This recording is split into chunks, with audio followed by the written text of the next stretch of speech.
রাজনৈতিক দলেরা যে কথা বলছে যে তারা ছাড়া সমস্যার সমাধান করা সম্ভব না, তারা তাহলে 53 বছর সমস্যার সমাধান করে নাই কেন?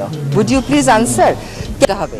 এবং তারা যখন সমস্ত সমস্যার সমাধান করে ফেলবে, তারা একটা রূপকল্প কি এখনো পর্যন্ত আমাদেরকে দিয়েছে? তারা যে আমাদের কাছ থেকে বলছে যে ম্যাপ দিতে হবে, এই করতে হবে, রোড ম্যাপ করতে হবে, তারা কি একটা রোড ম্যাপ দিয়ে দিয়েছে যে এই সমস্যাগুলোর তারা কি করে সমাধান করবে?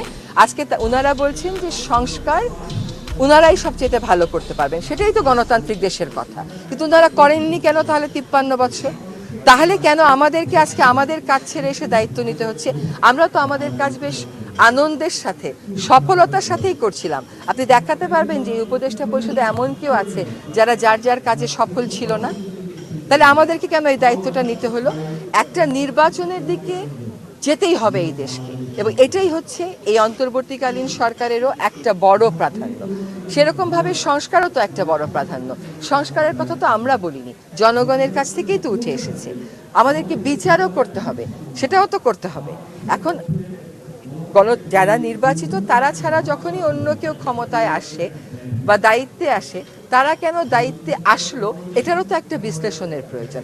কেন তাহলে যারা আজকে নির্বাচন চাচ্ছেন তারা বলছেন যে তত্ত্বাবধায়ক সরকার ব্যবস্থা ফিরিয়ে আনতে হবে? তারা যদি সত্যিকার অর্থেই গ্রহণযোগ্য নির্বাচন করতে পারেন, তাহলে তারা তো তত্ত্বাবধায়ক সরকারের দাবিটা তুলতেন না। তাহলে কেন তারা বলতেছেন তত্ত্বাবধায়ক সরকারের সংশোধনীটা বাতিল করে দেওয়াটা ভুল ছিল?